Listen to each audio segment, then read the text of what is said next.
Hi there, welcome to my first video about my learning curve on this game, this fantastic, excellent game, Barbarossa Army Group Center. After playing the learning scenario, the Borisov scenario, I am moving into this slightly more complex one, which is the Lepel offensive operation.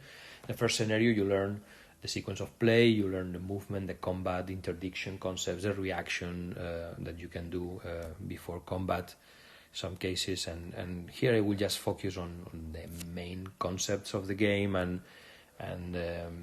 also the strategy I can follow to get my aims, and just for myself and for anybody who finds this useful to learn how the game is played.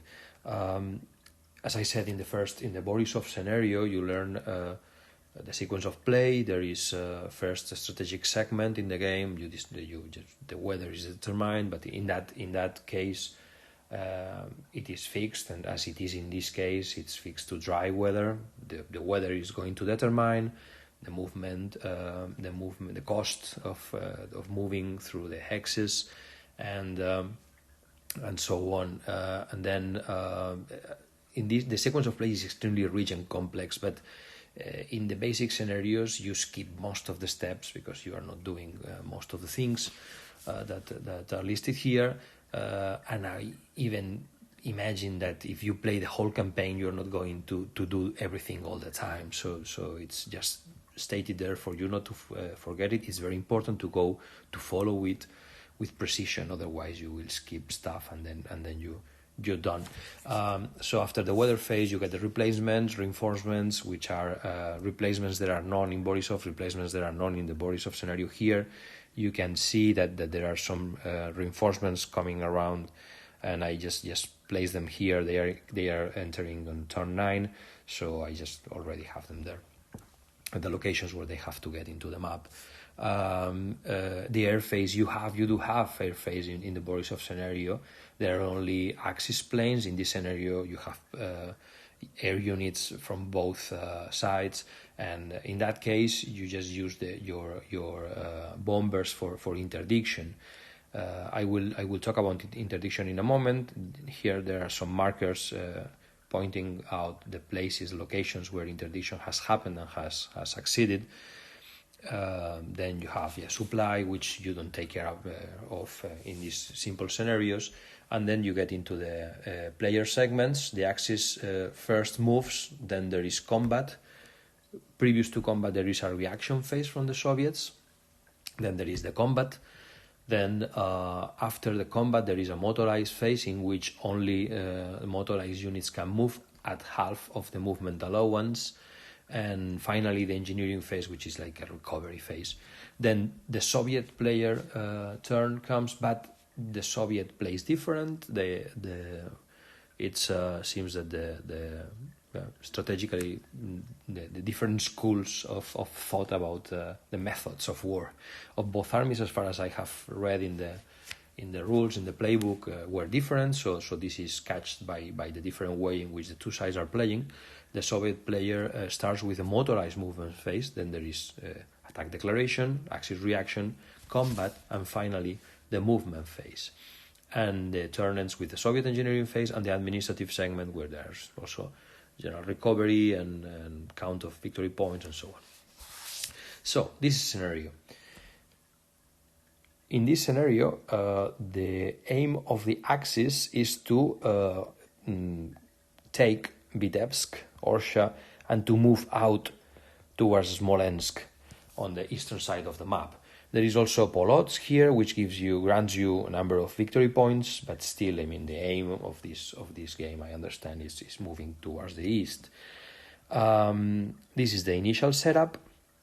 There are lots of air units, as I said, which are I will show where they are now in a second.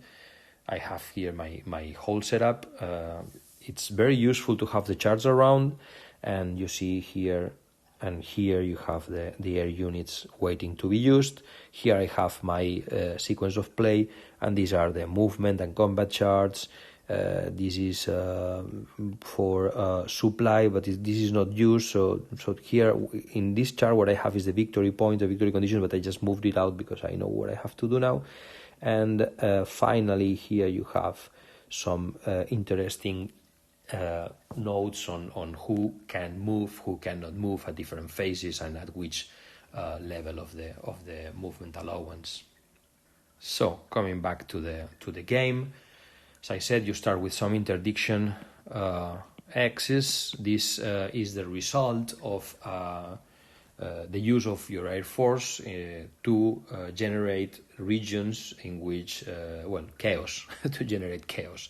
This is going to affect the X with the marker and the 6 surrounding axes too, and in those axes the movement is going to be altered by is going to be modified. The conditions in which you can move around are modified by this interdiction. So, for instance, road movement is forbidden unless it's through forests, so you are hidden from the plains and so on. And also reaction reaction movement cannot be used from units that are sitting in these axes or around them. The game starts with the victory conditions, I said, are dependent on how much victory points you get by taking Orsha, Vitebsk, getting out of the map, but also by eliminating steps from enemy units, armor enemy units, basically, and also when the Soviet player is unable to perform its mandated attacks. The game starts in turn 8 of the whole campaign with the Soviet side, so the second half of the whole turn, and this is because this operation started with a counteroffensive forced by the Stavka, by Stalin, so the Soviets are forced to attack under certain conditions. You need number of steps, you need a ratio that you have to fulfill. Then you attack. This, of course, in poor conditions. These attacks are probably going to go wrong, and then the Axis counterattacks and advances. Well, this is more or less the script of it, but things, of course, as you know, can be different. So. One more thing. Here you see these markers for strong points. They are modifiers. They represent die roll modifiers for the combat. And one extra thing that you learn in the Borisov scenario is to use artillery, so units like this. So going into the game, you just set everything up. Make sure you have all these charts around, otherwise you will get lost easily. And you see here you have the movement charts, and you have these columns here that depend on the weather. In this scenario, it's always dry weather, which is the leftmost column, and you have to check whether your units are, for instance, non-motorized or motorized, like here. Just a second, this is not working. Now it is. Non-motorized or motorized, or some nodes that you have here. You have to read down there at the bottom of the chart. You have to make sure you are doing that right. There's lots of information. It's very well organized, and we guys like this, so it's fine. Then you have this other chart that tells you which units can move and when. So, for instance, if we focus on the axis here, you have units with motorized movement allowance can move during the movement phase, but also during the motorized phase, I won't have this movement allowance. But for instance, units that are non-motorized, they cannot move during the motorized phase. Well, it makes sense, right? Okay. Well, so these other tables have for combat, air combat, you have to roll before combat, air combat, then you have to go through anti-air with some modifiers that you have here, and this is always anytime you get bombers getting through the air combat and doing combat air support or interdiction missions. And then you have here the air combat table is pretty straightforward. This is really easy to follow. So I mean, yeah, I would just read the rules once to get the words in your head, but then don't be scared as I was to start playing, because with these charts you just have to be patient and follow them step by step. And then for land combat you have this table here with the losses and retreats and so on. And the modifiers are all listed here, which is really helpful too. So, getting into the game, there's something here I did wrong, which is, okay, the mandated attacks are required to have at least 3-1. In this scenario, you can move it to 3-2, according to an optional rule, but you need 6 steps. You see this number on the left here. This is the number of steps that the unit has. So the counters have this attack, defense, and movement, and this number here on the left of the NATO symbol is the number of steps. So you are required to do them with 6 steps. Here I just forgot to do this, and I was using 2, and here I think it was 4. So it's possible to do the attacks with the 6 steps, but one should do it, organize them, arrange them in a different way, as I did. So what I did here was to move unit to attack here, unit to attack here. These units were attacking in this direction, and then there was one extra armor unit attacking here, which is hidden below those 2. The mandated attacks were had to go through air combat, because so here you have the air missions that are assigned to each of the combats. Then you have to roll to check whether there is combat or not. If you get 6 or 7, you get no combat, and who gets the initiative in the combat. And well, I think in one of the cases there was no combat, in the others the Axis got the initiative, and well, the results were good for the Axis, who got better planes. And this just made the mandated attacks even worse than they could seem in the beginning. There is something when you play solo in this game, because when you bring the air units to combat, you can use dummy units to kid the opponent. But when you play solo, this is nonsense. So you don't do it. And I don't know whether there is any way to I don't know, maybe rolling a dice and getting random units to combat something like that. I don't know. It's difficult. Still, if you just bring what makes sense, it's fine. I mean, there's no loss of fun by knowing what the opponent is bringing. So after these combats, what happened was that the Soviets got losses, and I just moved units around to attack here, this headquarters, this strong point here. Well, in this game, there's something you get to know, and this is, I will. These videos will have this format. I will explain some rules as things happen. In this case, you see that these units are in contact with these 2 X's, and you are forced to attack both. You cannot attack a single one, as in other games. Here you're forced to attack both X's. Here I just forgot what was there below this marker, and there was a 4 defense infantry unit, so that was tough. Then I moved units in this direction. I overran here and could attack with all these 3 from these 3 axes, these infantry units here, and I also wanted to attack here in this direction, try to break this defense line, and finally here too. I think that's all.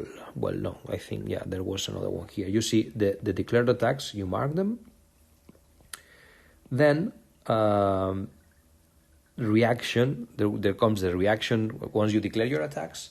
you get the reaction phase from the Soviets, but they could move on. This unit could have been brought to this combat, but this is in this hex, which is in contact with the interdiction level 1 hex. So that's over. You cannot move it, and all the others have to be out of contact, not in the zone of control of an enemy unit, which is the case here. So this could not be brought here.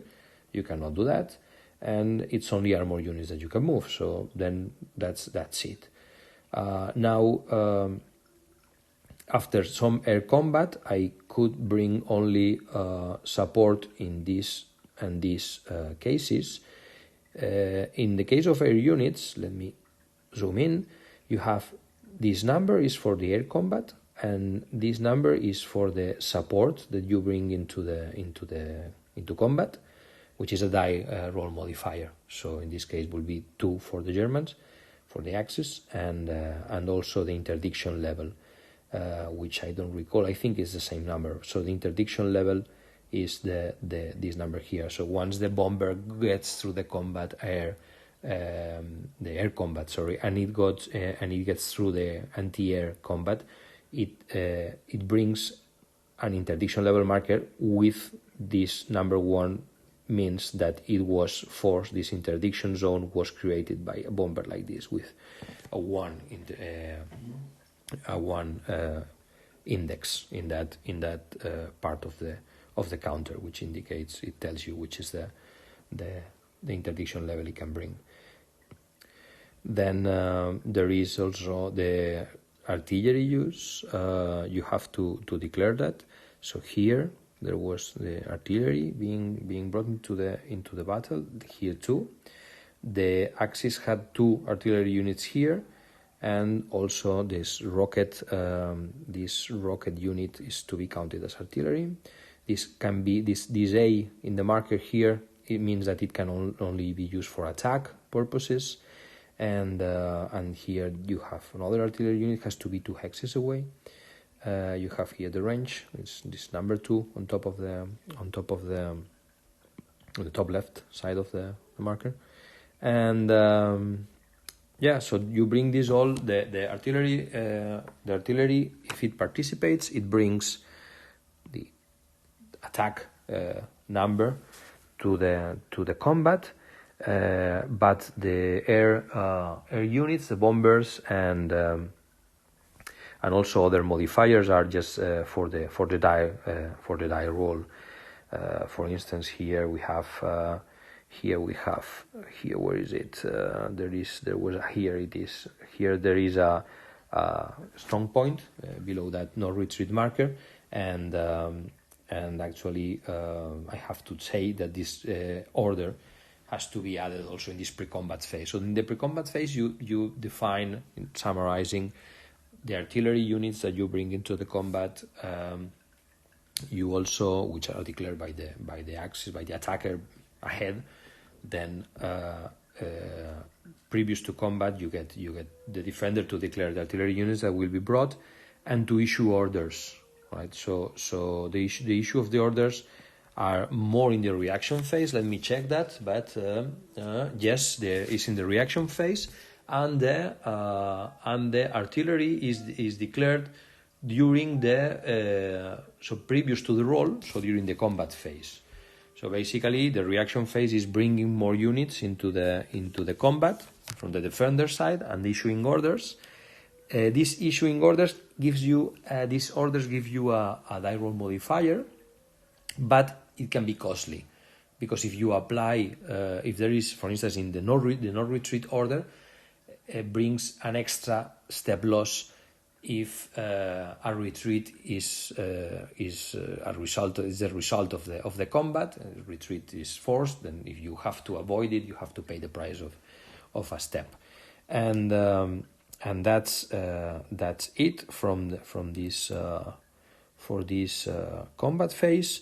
Then after the rolls were made, here there was no advance. Here the units were completely destroyed, so there is a gap I could use to move into VTEFs during the motorized movement phase, which I actually did. Then here there was also no advance. Here there was no advance neither. And here there was also some advance. The units had to retreat, and I could get in close to this strong point line. By the way, I have to also to add that victory points are gained also by destroying strong points. After all, this is the first axis turn. I have to revisit my motorized phase, whether just to check whether I could do better, but I don't think the advances were as fantastic as expected, because now I got a victory point here in Vitesse, but I should force this gap and try to get to the edge of the map. But also I need to reinforce this area here, otherwise this is going to be a too slow advance, because here we have these strong points. Actually, my idea was not to advance too much here, but just to maintain and to enter this region, because this area here, because here in this is where you get the victory points to get through. So I don't know whether I am doing fine, strategically speaking, but I guess that by eliminating armor steps from Soviet units, some strong points here and there, trying to get through here, to check whether I can do this from here and here, and also from getting units through the eastern border of the map, that would do it. Nevertheless, I have to repeat it, because as I said, I made this wrong when I started with the mandated attacks. So I just warn you about this, that it doesn't happen to you. This is all for this time. I hope I can add more videos like this in the future, and just let me know give me your feedback, and let me know if you enjoy this format, or this is completely boring for you. Thank you very much for your attention. Bye.